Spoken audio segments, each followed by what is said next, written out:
Il y a une grande crise qui détermine tout. Elle est toujours là, dans les Écritures, toujours gardée en vue. Une grande crise, la venue du Seigneur. C'est là. C'est alors que tout sera déterminé. Même si nous ne sommes plus ici-bas quand il reviendra, la parole montre tout à fait clairement que cela ne fera aucune différence. Nous serons là à son retour. Et ceux qui seront encore vivants ne nous devanceront pas. Nous serons là, tous ensemble. Et nous serons ainsi tous sur un même plan.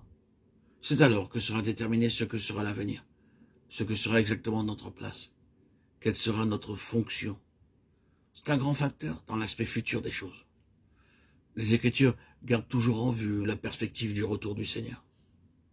Lorsque nous sommes sauvés, nous recevons une nouvelle espérance. Mais à mesure que nous avançons dans notre vie chrétienne, nous trouvons que cette espérance devient quelque chose de très défini et de concret. Elle est appelée dans le Nouveau Testament l'espérance. Et l'espérance a trait à la venue du Seigneur. C'est ainsi que tous les appels et tous les avertissements et toutes les exhortations se concentrent sur ce fait. Le Seigneur revient. Et à son retour, tout sera résolu, tout sera établi. C'est à ce moment que notre éternité future sera décidée. Nous nous souvenons de tous ces appels qui, à la lumière de son retour, nous exhortent à veiller, à être pleinement occupés de lui, à tendre toujours en avant, jusqu'à ce qu'il vienne. Et de ces sérieux avertissements qui nous montrent que sans cela, quelque chose de grave nous arrivera. Quelque chose va aller mal.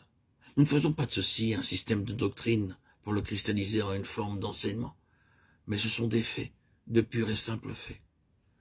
Au retour du Seigneur, de grandes décisions seront prises, et si nous ne veillons pas, si nous ne sommes pas occupés de lui, si nous ne tendons pas résolument en avant, il nous arrivera quelque chose de malheureux. La parole nous le montre très clairement, et de plusieurs manières, quelque chose tournera mal. Je l'exprime ainsi, je veux dire qu'il y aura quelque chose de différent de ce que le Seigneur aurait voulu, de ce qui aurait pu être pour nous.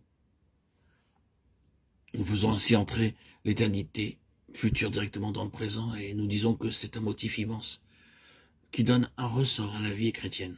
Oh, la vie future, notre arrivée dans les cieux, quelle que soit la manière dont nous en parlons, ce n'est pas quelque chose qui est juste là-bas de manière objective et séparée, que nous espérons en attendant que vienne ce jour lointain. Mon cher ami, ce jour talonne le présent. Ce jour est ici, dès maintenant, avec toutes ses implications. Il y a peu d'espoir pour nous d'aller au ciel si le ciel n'est pas déjà venu à nous. Notre place et notre vocation future, quoique pas notre salut, dépendent très largement en ce jour de la place que Christ aura eue en nous dans cette vie-ci. Tout cela nous explique beaucoup de choses, n'est-ce pas? Cela explique par exemple pourquoi le Seigneur permet très souvent, en un temps très court, beaucoup de souffrances, beaucoup d'afflictions, beaucoup d'épreuves, qui produisent une mesure merveilleuse de Christ en nous.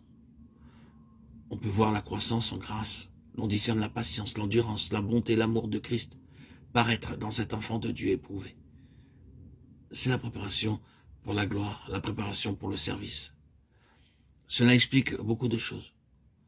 Nous pouvons examiner tout cela, le considérer à différents points de vue, mais après tout, cela se résume à ceci. Le Nouveau Testament garde l'avenir en vue, comme gouvernant le présent. Le Nouveau Testament nous dit qu'il y aura une différence dans l'éternité à venir, qui dépendra de jusqu'où nous serons allés avec le Seigneur, et de la place que nous aurons accordée dans nos vies ici-bas. Et ce sera définitif. Le Nouveau Testament dit que le Seigneur viendra à son heure, et alors tout sera décidé. Beaucoup de personnes s'intéressent au retour de Christ d'un point de vue simplement prophétique, quant aux faits et événements de ce monde, et ainsi de suite. Peu de chrétiens vivent conscients du fait que selon le Nouveau Testament, la venue du Seigneur doit toujours influencer notre état spirituel. Quiconque a cette espérance, non pas celui qui a cette interprétation prophétique du retour, mais quiconque a cette espérance en lui se purifie, comme lui-même est pur. 1 Jean 3:3. Il se prépare. Il veille à ce que l'état de son cœur soit bien en ordre, de même que sa position. Cela est important et cela aura une importance immense. Il nous faut donc ouvrir toute grande la porte de nos vies chrétiennes à cette vie beaucoup plus grande qui est devant nous. La plus longue de nos vies ici-bas est très brève. Elle est très petite. Elle n'est que le commencement, mais en ce jour, toutes ces significations ressortiront en plénitude. entendrons-nous l'appel? La vie chrétienne est une chose formidable, une chose immense. Nous sommes appelés d'un appel éternel, à une vocation éternelle. Ici-bas, nous sommes amenés en relation avec le Seigneur pour être ensuite formés par lui. Il nous est permis de le servir. Mais dans notre service même, nous sommes à l'école. Nous apprenons plutôt que toute autre chose. Ne pensons-nous pas qu'il doit en être ainsi? Non pas simplement que nous fassions 1001 choses, mais que nous apprenions profondément à l'école de l'expérience. Et tout cela est lié à l'appel d'en haut et à la grande vocation dans l'au-delà. Frères et sœurs en Christ, bien-aimés, mes chers amis, que le Seigneur pousse nos cœurs à être tout entiers pour lui, à ne courir aucun risque, de ne rien laisser au hasard, mais comme son serviteur Paul, à tendre vers le prix le plus haut, le but le plus plein, celui que notre Seigneur a toujours voulu pour nous.